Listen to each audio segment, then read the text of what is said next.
नमस्कार दोस्तों, स्वागत है आपका हमारे यूट्यूब चैनल में। तो चलिए अब हमारा पार्ट 3 देखते हैं वोल्फ्रम मैथमेटिका बेसिक का। तो हमने पिछले पार्ट तक यहाँ तक कर लिया था कि साइन 90 डिग्री तक का हमारा हो गया था।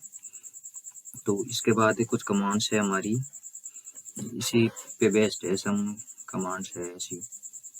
तो मान लो आपको किसी स्क्वायर रूट का वो हमने कर लिया पहले। तो मान लो आपको H Q R T square root चाहिए 20 का, मान लो 20 का चाहिए आपको। और 20 का जो स्क्वायर रूट होगा हमारा, तो सिंपली ये कमांड यूज करेंगे तो हमारा ये डेसिमल के अंदर वैल्यू नहीं देगा ये। तो उसके लिए हमें क्या करना है, स्क्वायर रूट की वैल्यू मान लो हमें डेसिमल के अंदर चाहिए, तो आपको सिंपली क्या करना है, बाहर एन यूज कर देना। एन का मतलब है न्यूमेरिकल वैल्यू सारी हमारी शो कर देगा। तो ये, और मान लो हमें पॉइंट के बाद में चाहिए 10 डिजिट्स तक इफ पॉसिबल, ये कमांड हम यूज करेंगे।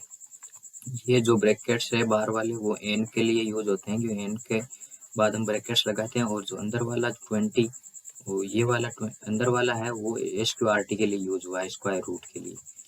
तो ये सिंपली रन कर दिया हमने, और ये आप देख सकते हैं 4.4721359555 ये आ गया हमारा 24689। ये 9 तक पॉसिबल है इसकी वैल्यू सिंपली, तो इसलिए 9 तक शो की है इसने बस। और अब बहुत इंटरेस्टिंग फैक्ट आने वाला है आगे। तो अगर मान लो हमने काफ़ी लंबा प्रोग्राम बना लिया अपना, और मान लो हमें कुछ पुराना आउटपुट, मान लो कुछ भी, मान लो कि हमें आउटपुट नंबर 9 या 8 ये वाला आउटपुट हमें यूज़ करना है आगे, तो हमें वापस वो कमांड जो इनपुट की है उसकी टाइप ना करनी पड़े। उसके लिए हमारे लिए कुछ शॉर्ट कमांड्स है, जैसे कि मान लो मुझे ये 22 वाला जो आउटपुट है, ये वाला आउटपुट मुझे अपने अगले इनपुट के अंदर यूज करना है। तो इसके लिए हम क्या करेंगे, सिंपली जो हमारा परसेंटेज यूज कर लेंगे उसकी जगह। तो ये परसेंटेज किसके लिए यूज होता है, प्रीवियस आउटपुट के लिए, इस आउटपुट यूज के लिए। ये हो गया। और मान लो हमने ये लगा दिया डबल परसेंटेज एंड परसेंटेज, तो ये हमारा क्या करेगा, ये 21 जो आउटपुट है ये वाला, इसके लिए ये डबल परसेंटेज यूज करेंगे, ये प्रीवियस से पहले वाला। तो इससे ये वाला है, इससे पहले सेकंड लास्ट हमारा जो आउटपुट है, इसके लिए ये यूज होता है। और मान लो हमने काफी पहले का कोई आउटपुट चाहिए, जैसे मान लो मुझे चाहिए ये 10 वाला। तो इसके लिए आपको क्या करना है, इसके लिए आपको अपने जो भी आप इनपुट देते हैं उसके अंदर क्या करना है, आपको परसेंटेज, और कौन सा वाला चाहिए आपको, मान लो 10 चाहिए, तो 10 के लिए हम सिंपली परसेंटेज एंड देन आगे 10 लगा देंगे। तो ये हमारा हो जाएगा 10th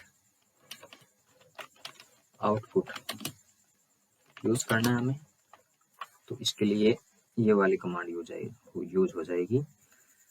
तो अब हम इस पे बेस्ड कुछ कोड रन करके देख लेते हैं, ताकि आपको वेरीफाई हो जाए कि ये वाला वर्क करता है हमारा। जैसे मान लो मान लो मेरा सी है, वो मेरा है 10 + 2 है, ओके। ये मेरा हो गया सी 12। अब मुझे मान लो अपने सी के अंदर ऐड कराना है अपना 11 नंबर आउटपुट ऐड कराना है, ये वाला 11 नंबर मेरा आउटपुट है 200, ये ऐड कराना है। तो मैं क्या करूँगा, यहाँ पे सिंपली मैं यहाँ पे लिखूँगा सी के बाद मेरा प्लस, और ये परसेंटेज 11, ये हो गया। अब मैं रन करूँगा तो ये परसेंटेज 11 जो वैल्यू ले लेगा, 11th आउटपुट की वैल्यू है जो है 200, और देन द सी की वैल्यू है हमारी 12, 212 हो गया। अब मैं सी की जगह और का क्या कमांड यूज कर सकता था, सी की जगह मैं यूज कर सकता हूँ, सिंपली ये यूज कर सकता हूँ।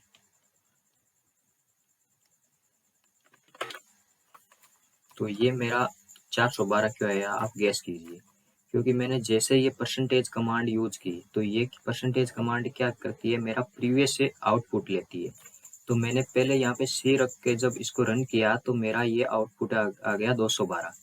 फिर मैं परसेंटेज उसके बाद में परसेंटेज यूज करूंगा, तो मेरा प्रीवियस आउटपुट क्या होगा, ये वाला होगा 212।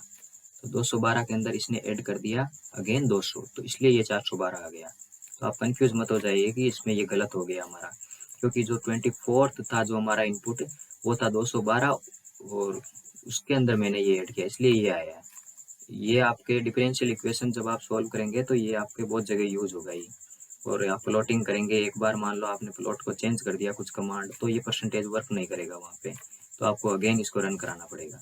अब मान लो मैं इसको अगेन रन करा देता हूँ, अगेन रन करा दिया, तो अब ये परसेंटेज ये वाला लेगा, क्योंकि मेरा प्रीवियस आउटपुट ये हो गया 26।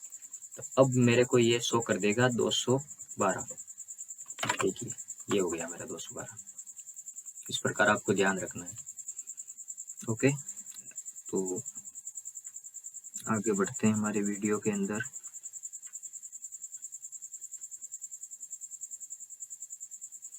इससे बेस्ट एक दो क्वेश्चंस और देखते हैं।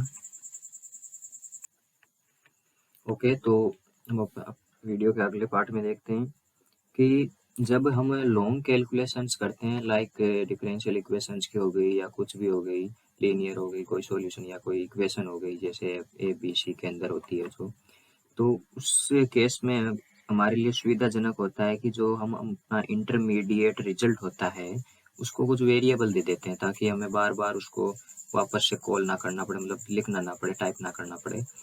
तो उस केस में हमें ध्यान क्या रखना है कि हमें कैपिटल लेटर्स को अवॉइड करना है ज़्यादा से ज़्यादा, क्योंकि वो जो हमारे होते हैं मैथमेटिका के इनबिल्ट फंक्शंस होते हैं। ओके, तो हमें स्मॉल लेटर्स यूज करना है इसके अंदर। तो जब हम स्मॉल लेटर्स यूज करेंगे, तो मान लो आपने यहाँ पे यूज किया ए और देन आपने यूज कर दिया बी, तो ये ए बी होगा हमारा, ये ए मल्टीप्लाई बाय बी का काम नहीं करेगा। अगर आपने सिंपली ए और बिना स्पेस या बिना जो स्टार उसके लिख दिया, तो ये हमारा एक न्यू वेरिएबल हो जाएगा। आप कुछ भी, अब ये भी हमारा वेरिएबल है, ये कंप्लीट वेरिएबल हो जाएगा, हमारा न्यू वेरिएबल हो जाएगा। तो उस केस में आपको ध्यान रखना, मल्टीप्लाई करेंगे तो या तो स्पेस देना है बीच में, और या फिर आपको वो हमारा ये वाला सिंबल यूज करना है बस। ओके, तो इससे रिलेटेड हम एक प्रॉब्लम कर लेते हैं यहाँ पे। जैसे सिंपल प्रॉब्लम बहुत ईजी है, हमने ए को वैल्यू असाइन कर दी हमारे को, जैसे 1 कर दी, और सिंपली हमने ये एग्जीक्यूट किया इसको, तो ए इज इक्वल्स टू ये 1 आ गया हमारा। और बी को कर दी हमने, बी को हमने वैल्यू असाइन कर दी अपने को 3। ओके, तो अब हम चाहते हैं कि हम बार बार एग्जीक्यूट करें और यहाँ पे आउटपुट शो करें, तो इस आउटपुट को हमें शो नहीं कराना है, हमें सिंपली ये इसको ऐसा रखना है कि ये मैथमेटिका है, अपनी मेमोरी के अंदर सेव कर ले, हमें शो ना करें। तो उस केस के अंदर हम क्या करेंगे, यहाँ पे यूज कर लेंगे बी, देन ये कॉलन, ये वाला यूज करेंगे, तो ये हमें आउटपुट शो नहीं करेगा। ओके, तो ये बी हो गया हमारा, और देन हमारा सी, सिंपली सी हो गया। सी को मान लो वैल्यू दे दी मैंने 9 दे दी, और इसमें हमने सेमी कॉलन यूज नहीं किया है। अब मैं एग्जीक्यूट करूंगा तो ये हम मेरे को सी की वैल्यू देगा, बी की वैल्यू नहीं देगा, क्योंकि बी के आगे मैंने ये यूज किया है। अगर मैं सी के आगे भी ये यूज कर दूं ये वाला, तो फिर इसकी भी वैल्यू नहीं देगा, चाहे एग्जीक्यूट करो या ना करो बस। तो ये आप यूज कर सकते हो, इसे प्रोग्राम आपका सिंपल शो हो इसके लिए। ओके, तो अब मान लो मुझे ऐड करना है तीनों को, उसको मैं अलग वेरिएबल डी दे देता हूँ, तो डी इज इक्वल्स टू हो गया मेरा ए प्लस जो मेरा बी है और प्लस एंड देन सी। अब मैं सिंपली इसको एग्जीक्यूट करूंगा शिफ्ट एंटर के साथ, तो ये मेरा ऐड हो जाएगा। 13 हो गया, तो मुझे यहाँ पे ए बी सी को बार बार टाइप ना करना पड़े। तो मान लो मुझे डी पे ऑपरेशन लगाना हो, जैसे डी को मेरे को डिवाइड करना है, 2 से डिवाइड करना है।